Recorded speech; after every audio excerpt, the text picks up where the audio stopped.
السلام علیکم ورحمۃ اللہ وبرکاتہ۔ سوال آیا ہے نور الدین بنگلہ دیش سے۔ یہ پوچھ رہے ہیں کہ جنت میں کون جائے گا، اہل حدیث، دیوبند یا بریلوی؟ بسم اللہ رب اشرح لی صدری ویسر لی امری واحلل عقدۃ من لسانی یفقہوا قولی۔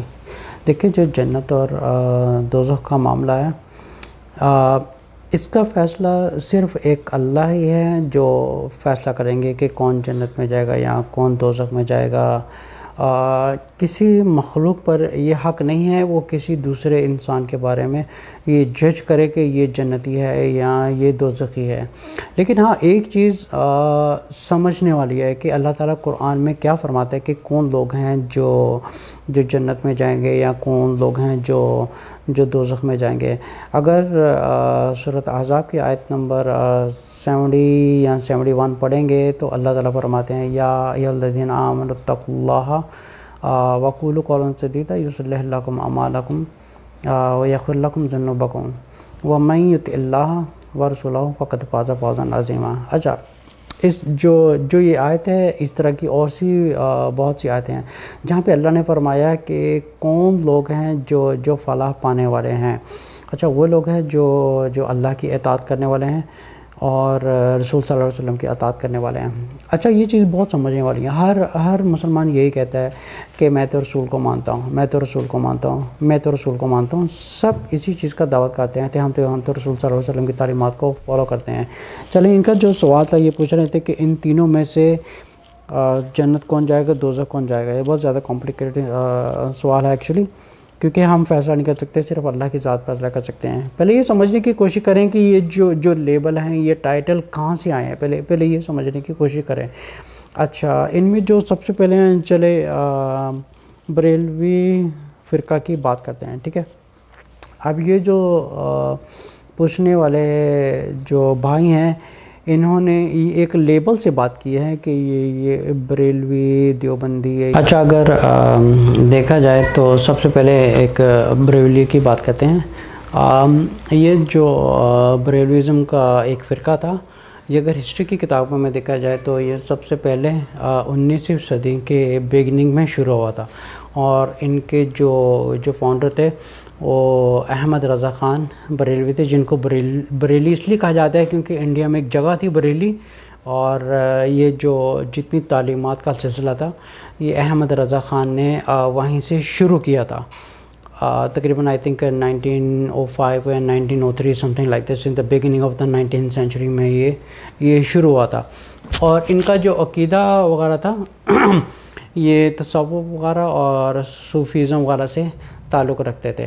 اچھا، ان کی جو تعلیمات کا سلسلہ تھا یا انہوں نے اپنی جو سسٹم تھا پوری دنیا میں، یہ اس وقت بہت انڈیا پاکستان وغیرہ میں یہ ملتا ہے، ان کے تعلیمات کے ادارے وغیرہ جیسے منہاج القرآن وغیرہ، ٹھیک ہے۔ اس کے علاوہ جو دوسرا فرقہ ہے جن کو دیوبندی کہا جاتا ہے، ایکچولی دیوبندی ایک فرقے کا نام نہیں ہے، یہ تو ایک ویسے ہی ایک پہچان کا ایک لیبل بن چکا ہے، کیونکہ انڈیا میں تقریباً 1865 یا 1867 میں یہ اس کی سب سے پہلے بنیاد رکھی گئی تھی۔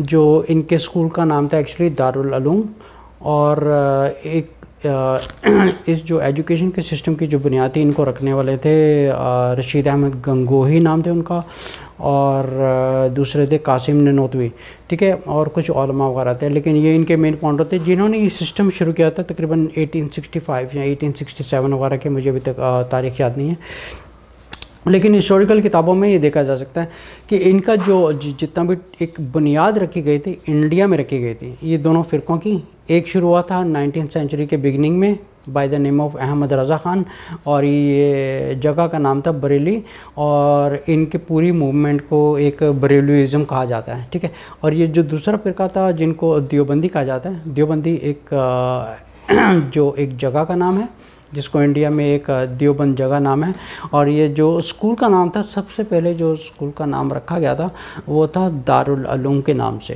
ٹھیک ہے، اور یہ رکھا گیا تھا 1865 یا 1867 میں۔ اچھا، یہ جو دیوبند میں دارالعلوم کا جو سسٹم شروع ہوا تھا، اسی سسٹم میں جو ایجوکیشن آگے جو بڑھی گئی تو اسی لینیج میں محمد الیاس پیدا ہوئے تھے، جنہوں نے یہ تبلیغی جماعت کا سب سے پہلے اس کام کی بنیاد رکھی گئی تھی، اور یہ تھی تقریباً 1925 یا 1927 وغیرہ میں ان کی بنیاد رکھی تھی، جہاں سے یہ پوری دنیا میں تبلیغی جماعت کا سسٹم وغیرہ چل رہا ہے۔ تو بیسیکلی کہا جاتا ہے کہ جو دارالعلوم کا جو ایجوکیشن سسٹم تھا، it was started in India, اور یہیں سے جو ان کی جو سب برانچ تھی دیوبند کی، ان کی جو سب برانچ ہے وہ ہے تبلیغی جماعت۔ تبلیغی جماعت والوں نے یہ جو محمد الیاس تھے، انہوں نے ایک سسٹم شروع کیا تھا کہ یہ 6 پوائنٹ جو ہیں، ان کا عقیدہ تھا یہ 6 پوائنٹ کی جو ہے نا ایک سسٹم چلایا جائے تاکہ دنیا میں ایک دین پھیلانا آسان ہو جائے۔ لیکن چونکہ انہوں نے قرآن یا احادیث وغیرہ کا سہارا نہیں لیا، انہوں نے پھر اپنا ایک ایجوکیشن سسٹم کو فالو کرنا شروع کر دیا۔ So they have they totally independent following their own system. اچھا، اس کے علاوہ جو تیسرا ہے اہل حدیث۔ پہلے یہ بات سمجھنے کی یہ ہے کہ اہل حدیث کسی فرقہ کا نام نہیں ہے۔ اہل حدیث کا مطلب یہ ہوتا ہے کہ وہ لوگ جو احادیث کو فالو کرنے والے ہوتے ہیں۔ اچھا، احادیث کو فالو کرنے والے کہنے کا مطلب یہ ہے کہ جو رسول اللہ صلی اللہ علیہ وسلم کی تعلیمات کو فالو کرنے والے ہوتے ہیں، ان کو اہل حدیث کہا جاتا ہے۔ بیسیکلی ان کا کوئی لیبل نہیں ہے اور نہ ہی یہ کوئی فرقہ ہے۔ تو بیسیکلی کیونکہ آج کل فرقے بہت زیادہ بڑھ چکے ہیں، تو یہ ایک نام کی پہچان لوگوں نے شروع کر دی ہے کہ میں اہل حدیث ہوں، یا میں دیوبندی ہوں، یا میں بریلوی ہوں، یا میں صوفی ہوں، چشتی ہوں، کچھ بھی کہہ سکتے ہیں۔ لیکن کیونکہ آج کل اتنے فرقے وغیرہ بن چکے ہیں، تو یہ ایک نام رکھنا بہت ضروری ہو گیا ہے، کیونکہ کافی لوگ کہتے ہیں کہ میں اہل حدیث ہوں۔ اہل حدیث کہنے کا مطلب ہے کہ میں وہ آدمی ہوں جو قرآن اور رسول صلی اللہ علیہ وسلم کی تعلیمات پر ایک لمیٹڈ ہوں۔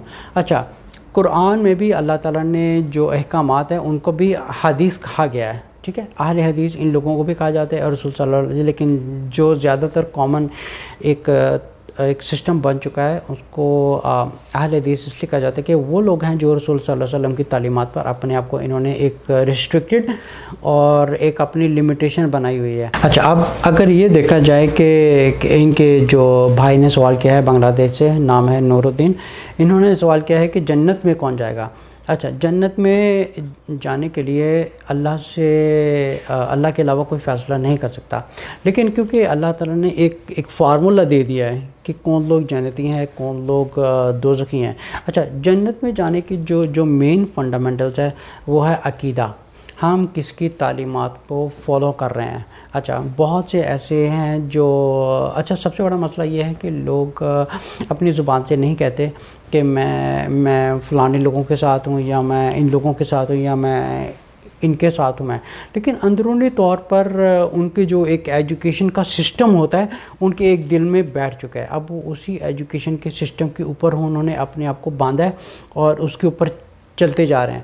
اچھا، ایسے لوگوں کا مسئلہ اور یہ پرابلم یہ ہے کہ انہوں نے اب سمجھیں کہ یہ کچھ علماء ہیں، ٹھیک ہے، کچھ علماء ہیں، یہ جتنے بھی علماء ہیں دے بلانگ ٹو گروپ اے۔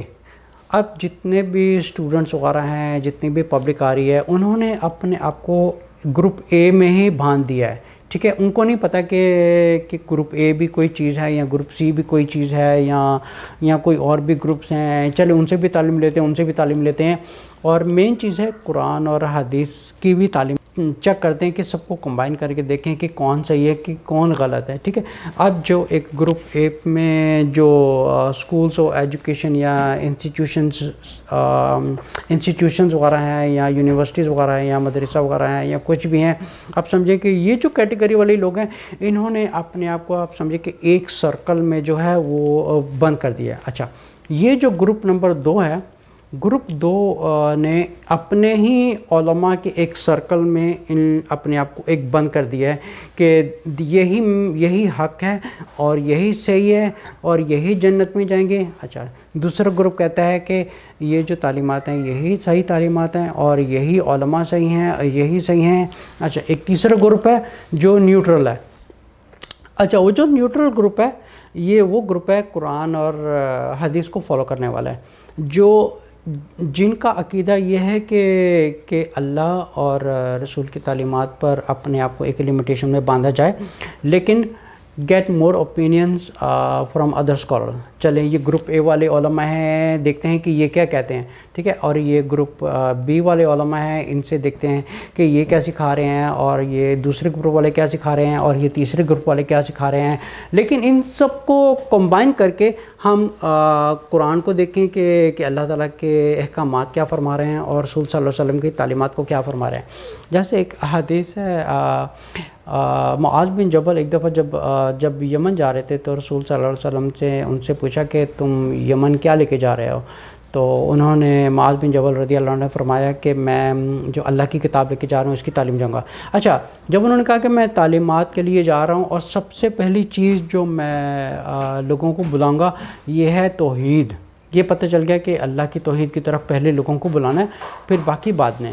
پھر انہوں نے کہا کہ ٹھیک ہے، اگر تمہیں ان سے کچھ اللہ کی کتاب سے کچھ مطلب کہ کچھ آنسر نہیں ملتا یا تمہیں پرابلم وغیرہ آتی ہے تو کیا کرو گے؟ تو انہوں نے بولا کہ میں سنت رسول صلی اللہ علیہ وسلم میرے ساتھ لے کے جا رہا ہوں، تو یہیں سے میرا جواب ہوگا.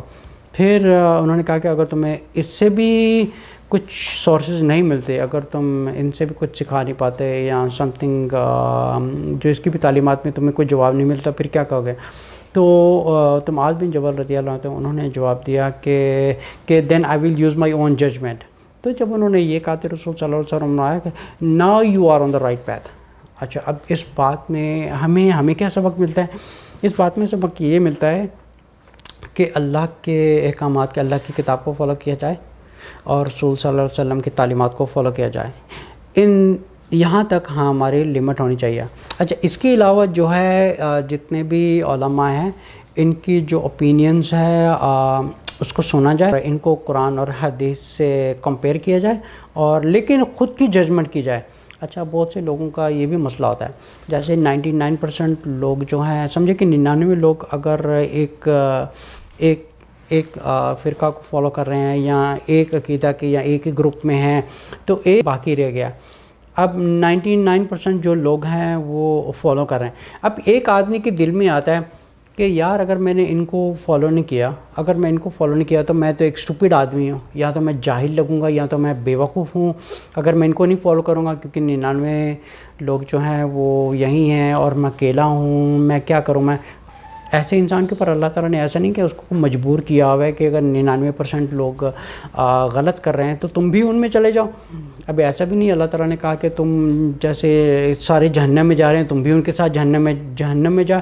سو یوز یور اون ججمنٹ، کہ قرآن سے تعلیمات لی جائے اور رسول صلی اللہ علیہ وسلم کی تعلیمات کو لی جائے، ان کو آپس میں کمپیئر کیا جائے، جتنے بھی علماء ہیں ان کی باتوں کو کمپیئر کیا جائے، لیکن خود کی ججمنٹ کی جائے. اب ایسا نہیں ہے کہ بلائنڈلی. اچھا، کچھ لوگ ایسے بھی ہیں وہ کہتے ہیں یار کیا کریں، ہم آلریڈی ان لوگوں کو فالو کر رہے ہیں، اب نیا سسٹم شروع کریں گے تو اچھا نہیں لگتا ہے، تو جب یہ کر رہے ہیں تو چلو کوئی بات نہیں، کیونکہ سب کر رہے ہیں تو میرے گھر والے ایسے کرتے ہیں، میرے ماں باپ ایسے کرتے ہیں، میرے دادے پردادے یہ کرتے آ رہے ہیں، یہ ہمارے لوکل مسجد والے امام ہیں وہ بھی یہ کر رہے ہیں، تو ہم بھی ایسے کریں گے تو ہم لوگ تو بیوقوف لگیں گے اگر میں نہیں کروں گا. تو یہی وجہ ہے کہ یہ بھٹکنے کی یہی وجہ ہے. ٹھیک ہے، اللہ تعالیٰ نے قرآن سورۃ آل عمران کی آیت نمبر 103 میں اللہ تعالیٰ وَاعْتَصِمُوا بِحَبْلِ اللَّهِ جَمِيعًا وَلَا تَفَرَّقُوا، اللہ نے فرمایا کہ یہ اللہ کی کتاب ہے، اس کے ساتھ اپنے آپ کو جوڑ کے رکھو اور فرقہ واریت میں مت پڑا. اچھا، فرقہ واریت کا کیا مطلب ہوتا ہے؟ فرقہ واریت ایسا نہیں ہوتا کہ ہر انسان یہاں پہ ماتھے کے اوپر لیبل لگا کے گھوم رہا ہے، یا کچھ ایسا نہیں ہوتا جو اپنی زبان سے کہتا ہے کہ میں یہ فرقہ کو فالو کرتا ہوں. فرقہ کو فالو کرنے کا مطلب ایک نیچرلی ہی ایک انسان، اگر آپ سمجھے کہ ایک پرٹیکولر جماعت ہے یا ایک پرٹیکولر مومنٹ ہے، اگر میں نے اپنے آپ کو ان کے ساتھ جوڑ کے رکھا ہوا ہے، سو دیٹ مینس کہ مجھے یہاں پہ خود کے اوپر لیبل لگانے کی ضرورت نہیں ہے کہ میں ان کی تعلیمات کو فالو کرتا ہوں، بیکاز بائی نیچرلی میں ان کے ساتھ ہوں، because I am following their education system. ٹھیک ہے. اب دوسری جتنے بھی ایجوکیشن انسٹیٹیوٹس وغیرہ ہوتی ہیں، جتنے بھی مدارس وغیرہ ہوتے ہیں، ان کی تعلیمات بھی خود ڈیفرنٹ ہوتی ہے. قرآن اور حدیث سے ہٹ کے ہوتی ہے. ان کے جتنے بھی علماء وغیرہ ہوتے ہیں سب کی تعلیمات کا سسٹم الگ ہوتا ہے. لیکن جو مسلمان اپنے آپ کو نیوٹرل رکھتا ہے وہی ہدایت پانے والا ہے. جو اپنے آپ کو کسی کے ساتھ باندھ کے نہیں رکھتا, نہ وہ لیبل لگاتا ہے, لیکن اپنے آپ کو صرف کہتا ہے کہ میں اللہ اور رسول کی تعلیمات کو فالو کرنے والا ہوں. پھر ان کے علاوہ کیا ہے کہ پھر صرف ایک یہ وہ نشانی ہیں جن کو اللہ تعالیٰ نے قرآن سورۃ احزاب کی آیت نمبر 70 اور 71 میں فرمایا کہ یہ وہ لوگ ہیں جو اللہ کی اطاعت کرتے ہیں اور رسول صلی اللہ علیہ وسلم کی. السلام علیکم ورحمۃ اللہ وبرکاتہ.